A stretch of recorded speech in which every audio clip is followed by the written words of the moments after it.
The Locked On Podcast Network presents the NFL Big 3 in 30. The three biggest stories in the NFL from our local experts at the Locked On Podcast Network. Bringing you the real story, why it matters, what's next, who wins the big game, and more, all in 30 minutes. The NFL Big 3 in 30 starts now with the biggest story in the NFL. It wasn't necessarily pretty, but hey, what has been for the Dolphins this season? A 23-15 victory on Monday Night Football. You are Locked On Dolphins, your daily Miami Dolphins podcast. But you have to start this conversation with the defense. The Rams go 0-for-3 in the red zone, on the heels of a game in which you gave up 30 points to Buffalo and you couldn't get a big stop when you needed it. And the week before against Arizona, you blew a double-digit lead that you had in the fourth quarter of that football game. And the offense had a safety that was involved in that process that was a part of that meltdown for you. But Matthew Stafford throws the ball 46 times. They have 257 net yards passing as a team. The Rams average under 4.8 yards per play. They go 3 of 12 on third down in this contest. The Rams as a team, they finished this game 18 attempts for 70 yards on the ground. It was under 4 yards per carry. Really impressive stuff from the Dolphins defense through and through. And you consider getting Zach Sealer back. Did you notice Zach Sealer out there? I certainly did. I think he made a number of splash plays. Getting Javon Holland back and what that did for some of the dynamic play in the secondary. The Dolphins had a couple of injury scares. They had Kendall Fuller went down and it was ruled out very quickly with a concussion and concussion protocol.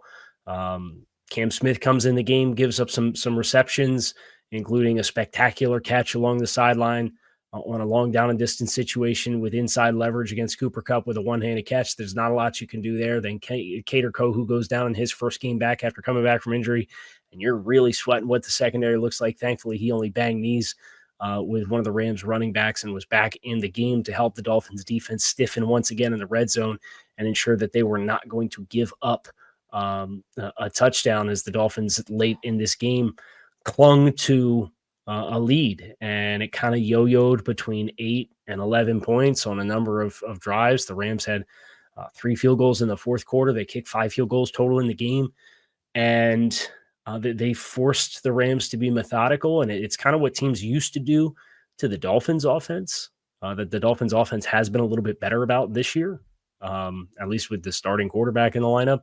And that's kind of methodically working your way down the field. The Dolphins forced the Rams to do that. And the Rams, you'd get on the plus side of the 40 or on the fringe of the red zone or into the red zone. And then you'd have a mistake. You'd have a sack. You'd have a drop snap. You'd have a tackle for loss. And those opportunistic plays allowed you to kill drives and do what so often other teams have done to you over the past couple of years when you've been explosive play reliant. Now, let's not say the offense didn't have a banner day against the Rams. We'll get into the offense in the second segment here, specifically too, in his performance. But Chop Robinson gets a sack for the second consecutive game. Looked very disruptive, I thought, just off the TV copy. We'll see what the All-22 tape says. Looked like he played one of his best games as a pro after I thought he played the best game of his pro last week against Buffalo. That's a nice development for a guy who was working through a lot of ups and downs in the first half of the season. I thought Jordan Brooks, extremely active, led the team in tackles, had a tackle for loss. The Dolphins had a bunch. They had 7 tackles for loss. For all the talk about the Rams had 10 and were very disruptive up front, all that's true. The Dolphins had a ton of guys making plays behind the line of scrimmage. They sacked Matthew Stafford 4 times. Sacks have not come in bunches for the Dolphins this season. They've been very pressure and disruption oriented and reliant with pressure packages and simulated pressures, but not actually actively getting home. And so you have Chop Robinson who finishes a play. You have Chop with a 3-man twist game where they bring Javon Holland as an extra rusher and drop somebody off on the other side, and Javon Holland gets home and has a sack. You have Calais Campbell getting a sack where Stafford is forced off his spot. And then you have the Rams kind of teetering on the brink of field goal territory.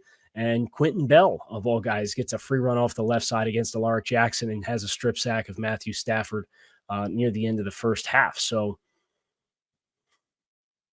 impressive stuff from the Dolphins defense after, we just finished and watched the game last week, and you came out of it and you said they didn't have the horses. They just didn't have the manpower. They didn't have the guns that they needed to in this game to hang with a high-level quarterback with an offensive line that had some balance offensively.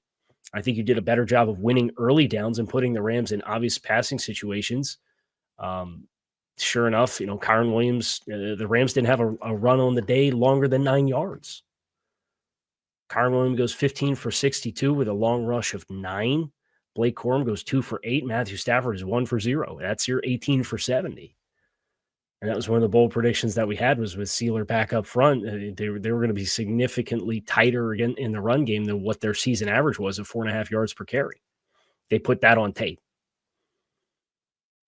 Big time respect for the Dolphins defense at Calais Campbell and Zach Sealer and getting hands on footballs at the line of scrimmage. And they get a tip. And it was kind of it's not necessarily controversial, but I think some people were surprised that Anthony Walker got a second game after David Long was benched last week. Walker comes up with a pick and finished second in the team in tackles. He's not as dynamic athletically. He's a little bit more limited in the range and what you can do with him. But the reliability of what he's giving you in the box versus what David Long was doing, trying to undercut blocks and run into the backfield and make splash plays. You got some young guys that got some run, like Cam Smith, got a lot of action, got a lot of targets, understandably so. But had a couple of nice plays. They ran a quick perimeter screen to Puka Nacua, and Cam Smith saw it quick and got upfield and helped make a tackle on one of those key second half possessions in which the Rams were trying to cut in the Dolphins' lead. So I think there's a lot of good with this Dolphins defensive performance after 2 straight weeks where they really let you down in the second half. Tua Tagovailoa. This was the heart attack game for Tua. I would say this. I thought this game was a showcase for Tua Tagovailoa of a few things. And they're things that are inherent limitations in what he has at his disposal as a passer. I think there's frustrating tendencies that you saw rear their head, no pun intended, in this game. So let's start with the interception, right? Tua throws an interception over the middle, kind of rears up off his back foot, tries to squeeze a seam pass quick, and it's picked off by Christian Roseboom, who was questionable in this game with a neck injury, ends up getting the interception, had 2 more passes defensed in this game as well. He gets along the right sideline, and Teron Armstead's in position to make the tackle, and Tua did the thing. He's on the sideline, and he tries to cut him down by going down at his feet, and sure enough, he sticks his head out there, and the shin of the Rams player conks him in the side of the head. And it got replayed about 15 times, and then people start speculating about, well, he stopped playing well after he threw the interception, as if he didn't throw the interception, which was a boneheaded play in its own right, before he got bumped in the head.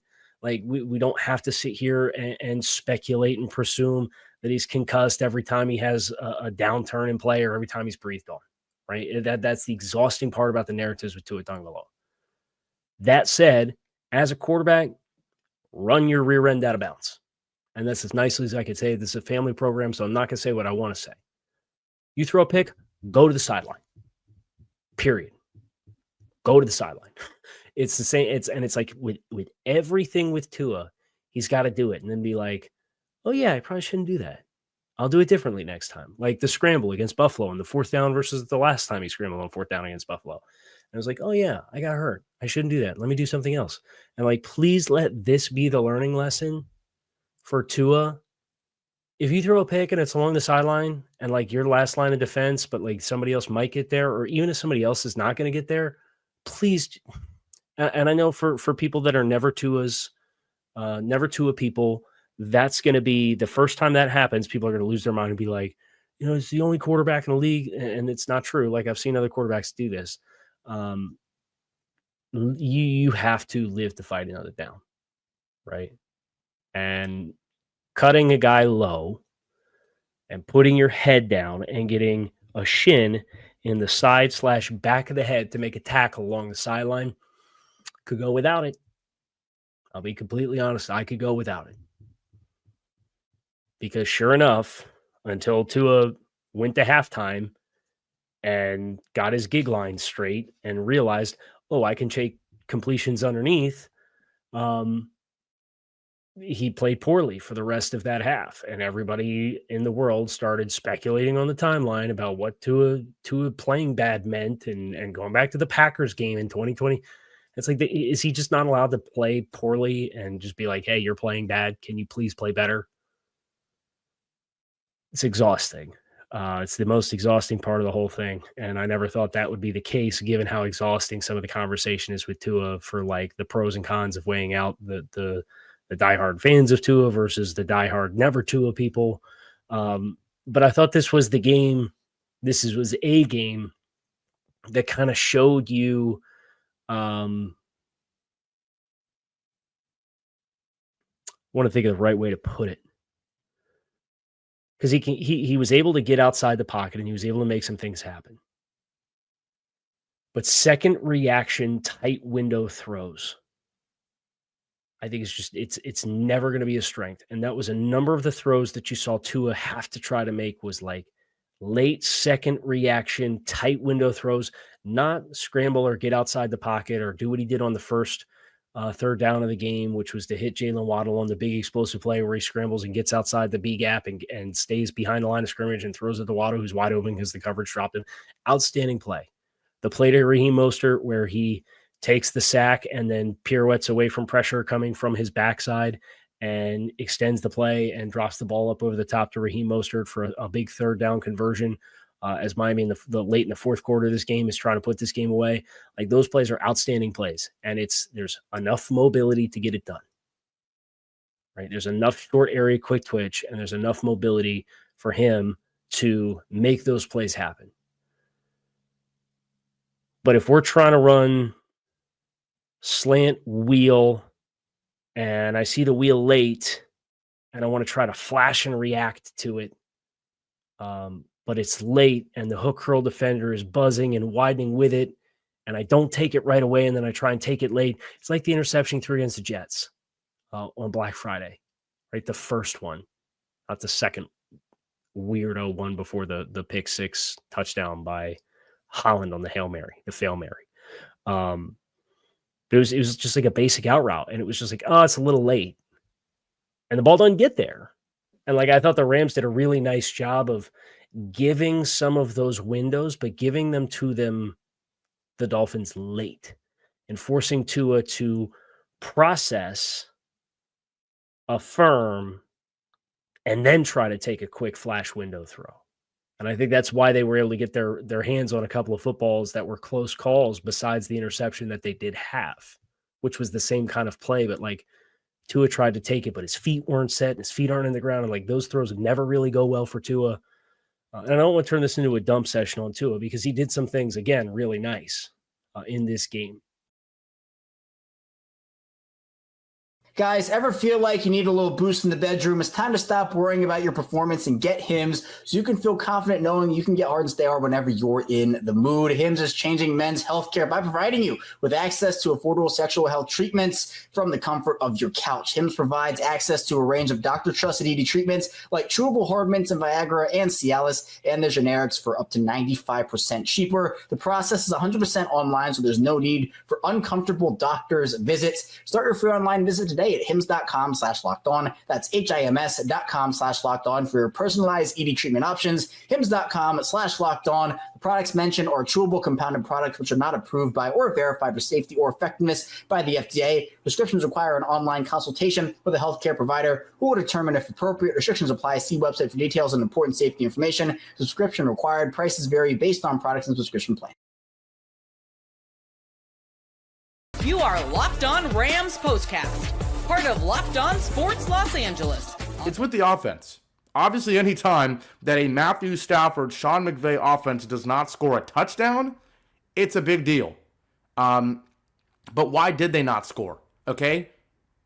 It wasn't, in my opinion, what it's been, other times in the year, pretty obvious lack of talent on the outside, with Puka out, with Cooper out. Wasn't the lack of healthy bodies on the offensive line. Actually got a few starters back on the offensive line. It was just an all-around failure by this offense because of way too many negative plays. And I'm not just talking about the two turnovers, the Matthew Stafford interception, the Kyren Williams fumble, both really costly, but just negative plays all over the place. I mean, look at how the Rams offense starts this game. 3-and-out punt, 3-and-out punt, interception, 5-play punt, and then a first play fumble. Absolutely, we didn't even have an opportunity to get the offense going because before these drives were starting, they were already over. I mean, the first play of the game for the Rams offense, after you let the Dolphins march down the field in less than 3 minutes and score, how does the offense respond at home on Monday Night Football? Huge opportunity to go to 5-4. You lose 10 yards on the first play of the game. Getting a little bit cute, trying to get Kyren Williams going. Minus 10 yards on a pass. So obviously it's 2nd and 20. It wasn't even a penalty, and the drive feels over.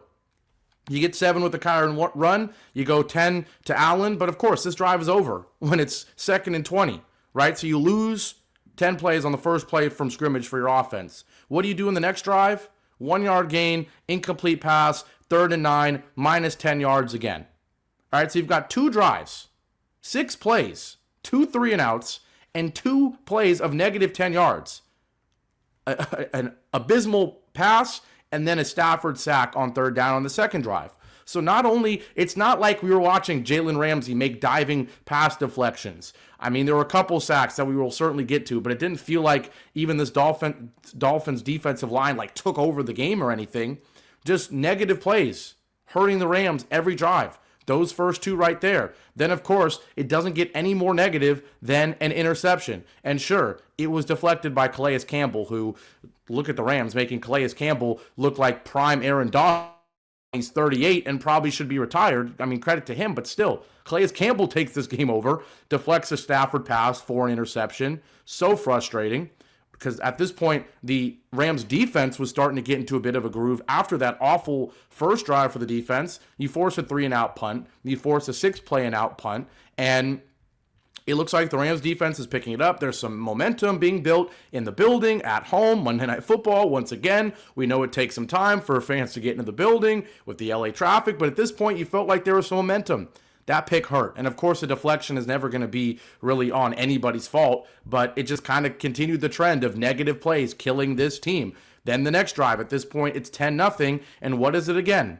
Negative plays. There looked like there was some momentum. Cooper Kupp for 7, Puka for 5. You had Kyren Williams get stuffed, but then 3 yards to Cooper Kupp. Another 3rd down, another 3rd down sack. So another basically 3-and-out. I mean, this one was 4 plays. Yippee yahoo. I mean, it's still a negative play killing another drive. The negative plays, obviously, I've said it maybe 400 times already. That's the number 1 takeaway. And then the number 2 takeaway, abysmal on 3rd down. We already mentioned it. I mean, it's hard to convert a 3rd down when it's 2nd and 20 on the first drive, but a 3rd and 7 became a 10-yard sack, and then there a 3rd and manageable becomes another sack. So whenever you needed a big conversion on 3rd down, you never got it, either because you were already way behind the sticks with negative plays earlier in the possession, or because on 3rd down, you couldn't protect Stafford and had negative plays. 3 for 12 on 3rd down. 3 for 12. That can't happen. That can't happen when you have all your skill players on the field. I mean, this is the healthiest the Rams have been all season. Cooper Kupp, Puka Nacua, who didn't get ejected in this game. So you had both of them the whole game. You had Demarcus Robinson, barely used him. You had Tutu Atwell. You had multiple tight ends we were using today. We saw some Blake Corum early in the game. We saw Kyren Williams.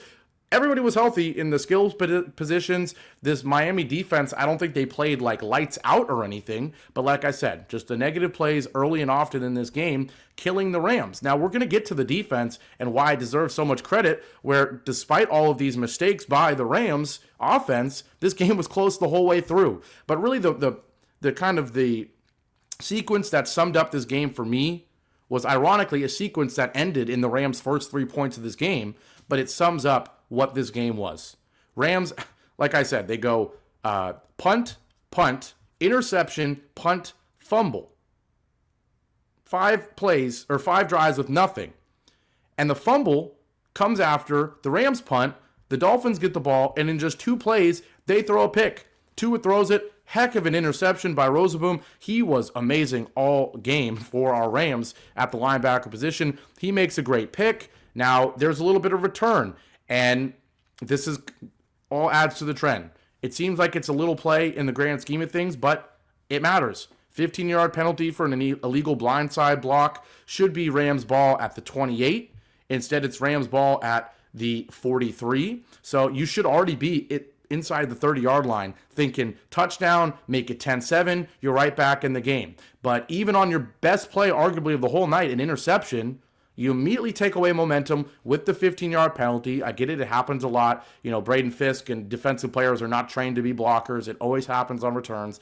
But it goes from bad to worse when the 15-yard penalty becomes a first play fumble by Kyren Williams. Talk about taking all the life out of this team, out of the stadium, right? First, it was you start to slow down the Dolphins offense, all for Stafford to throw a pick on a tip ball. Sucks the momentum. Then you get a pick, and you should be inside the 30 despite your offense doing nothing. Penalty, first play fumble from Kyren Williams. Energy's sucked out. But wait, there's more. The defense continues to do its job, forces a fumble, back-to-back possessions with the turnover. Jared Verse hits Tua, forces the fumble, eventually gets the ball in the pile as well, and just like that, there's huge momentum for the Rams again. And so what happens here is what kind of sums it up for me. The defense not once, but twice bailed out the offense, gave them an opportunity. And what does the offense respond with? Nothing. You start at the 36, you gain 20 yards, and you kick a field goal. It's not good enough. Not good enough when your offense has done nothing all half, and you get the ball inside the 40 twice, and you walk away with 3 points total. I mean, the defense can't do much more than that. Give you the ball twice in plus territory, already doing their job, keeping it at 10-0 against a Dolphins offense who, I get it, they haven't been great this year, but let's be honest, they've been about as hurt as the Rams. They didn't have their quarterback for half the season. Tyreek Hill was banged up, didn't even know if he was going to play this one. This is about the healthiest they've been as well, and yet the Rams defense doing a decent job, keeping it at 10-0, forcing back-to-back turnovers, setting up the Rams offense twice, but once again, the Rams offense just didn't have it today. They didn't have it. And ironically, this was the only drive where there weren't any negative plays, and it starts pretty well, a 2nd and 10, 14-yard pass to Cooper Kupp. 1st and 10 at the 22, Kyren for 3, Puka for 3, but then once again, the other trend, the other issue in this one, 3rd down. You got a 3rd and 4. A 3rd and 4, and you can't convert. Costly. So despite the defense doing everything it can to make this a even game going to the half, it's 10-3, and then the defense does its job again. Another quick punt for the Dolphins. Luckily, the Rams are able to find some momentum before the end of the half, and thanks to Joshua Carty and a 55-yard bomb, it's a 4-point game at halftime. 4-point game at halftime, despite the offense doing absolutely nothing. Now, unfortunately, the offense didn't get any better in the second half, despite the defense keeping us in it all game long. Game Time has a new feature called Game Time Picks that makes getting tickets for your favorite live events even easier. Game Time Picks filters out the fluff to show you only incredible deals on great seats, so you don't have to waste time searching through thousands of tickets. Curation makes it easier to save more on sports, concerts, comedy, theater, and more near you. You can take the guesswork out of buying tickets with Game Time. Download the Game Time app, create an account, and use code LOCKEDON for $20 off your first purchase. Terms apply. Again, create an account and redeem code LOCKEDON for $20 off. Download Game Time today. What time is it? Game Time. Starter is released off of defense. You are Locked On Seahawks, your daily Seattle Seahawks podcast. As Mike McDonald said last Monday, a week ago, everything was on the table for the Seahawks personnel-wise, scheme-wise, as they tried to right the ship after losing 5 of their last 6 games going into their bye week. As it turns out, that was certainly not a joke from Mike Macdonald. Rob releasing Tyrel Dodson, who started all 9 games, 7 of them at Mike linebacker, the last 2 at weak side linebacker. Leads the team with 72 tackles, has been productive, at least on the stat sheet, and yet, as of today, he is no longer on the team, has been waived. We don't know all the details, but reading through Mike Macdonald's words today after practice, you can make a pretty safe assumption that there was going to be a benching here, and Tyrel Dodson was not necessarily enthused by that idea. Take a listen to what Macdonald had to say a few hours after the news broke. Well, we really appreciate T-Dot. I mean, he's worked extremely hard, rehabbed, throughout the offseason here. I think this was an opportunity for us when we kind of sat and took a step back and realized where we were at. It was really the best thing for us to move forward that way, give the other guys in the room an opportunity to step up. I hope those guys grab that opportunity by the horns and take it and run with it. And then it gives Tyrel an opportunity to find another spot somewhere else. So he can finish the year strong. So that was the thought behind it. We talked about this last week with Josh Jobe, who ironically is the player that takes the roster spot with Dodson now being on waivers. But Mike Macdonald seems to really be pushing the envelope with his philosophy that I'm going to reward the guys that these opportunities. Going to be a merit-based system. I don't care what your contract is. I don't care how many games that you've started. We are going to play the best players that we can play who earn those opportunities. And reading between the tea leaves and the comments today and what's been said in recent weeks about the second level struggling in run defense, Rob, the more that I digest this news, the less surprised that I really am that Seattle ended up making this move today. Yeah, I think that it's actually was a predictable move considering how much of the Seahawks have struggled in open field tackling and a run defense. Of course, that was the bugaboo that lost Pete Carroll his job a year ago, was the inability to improve at all in run defense over the last couple of seasons, and the fact that it has fallen apart so far this year. Then I think that we anticipated that there might be some turnover there, not necessarily a starting linebacker, as you mentioned. Seattle's leading tackler at this point, and Tyrel Dodson getting released. But I certainly thought that there was going to be an argument for why he might be put on the bench, and whether it be Tyrese Knight, who you have kind of been pounding the table for a little bit, or Drake Thomas, the linebacker I've been pounding the table for a little bit as well. The point is that Seattle had 2 other linebackers who arguably are more reliable open field tacklers, certainly more instinctive football players than Tyrel Dodson has proven himself to be over the first 8 games of the NFL season for the Seahawks. So I don't think that this was a stunning move in terms of Seattle looking for change at the linebacker position.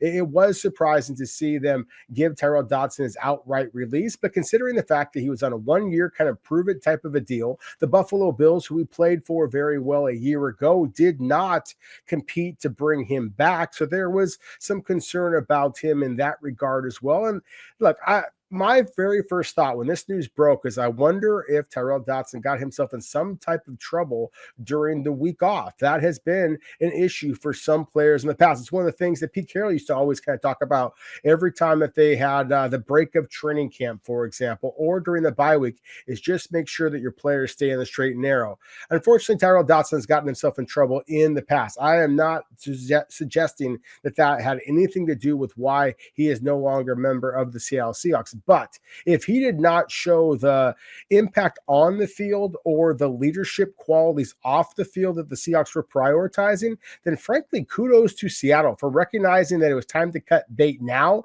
rather than be carrying a player throughout the rest of a possible playoff contending season that they didn't see in their long-term future.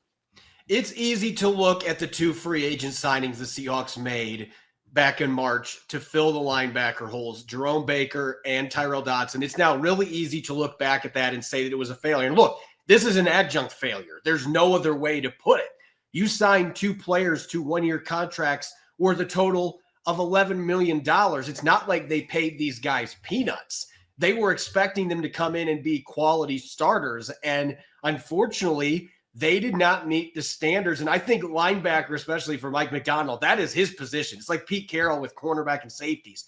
You better elevate your game because the standards are through the roof when you're talking about linebackers. And Mike McDonald, as he said today multiple times, he puts a lot on the plate for his linebackers. And if you can't handle it, then get out of the kitchen. So that's what they've done. They have removed both these guys from the kitchen. And he can say that he wasn't singling players out, but look, you just got rid of both of your starting linebackers he signed back in March to be your starters. You got rid of both of them in a couple weeks span. I don't know that there is a more blatant way to say, hey, our linebackers have not been up to par. You can say what you want about the rest of the defense, and obviously they don't deserve all the blame, but this is a case where smart organizations, they cut losses when they realize that there's, and it's actually very fitting because Mike McDonald called it sunk costs a couple of weeks ago, and I think a lot of people thought that was having to do with scheme concepts, when it really looks to me like it was about personnel concepts here, with both your linebackers getting jettisoned. Smart organizations take on sunk costs like that, and they don't try to continue making things work that clearly aren't. And clearly Mike McDonald was not satisfied with the play of either one of those guys. So now you've got Ernest Jones, who you traded for. Baker was sent to Tennessee for him. And Tyrese Knight, a player that I think that Mike McDonald's very bullish on, and I have been arguing for weeks, give him a shot. He played well early in the season. Well, now he's going to get that shot. And you could realistically have your two starting linebackers. If you can get Jones extended, you could have your two starters in the middle for the next 3+ seasons together. So I think this has a chance to still end up being a success, even if the free agent signings were an abject failure. Yeah, it could be a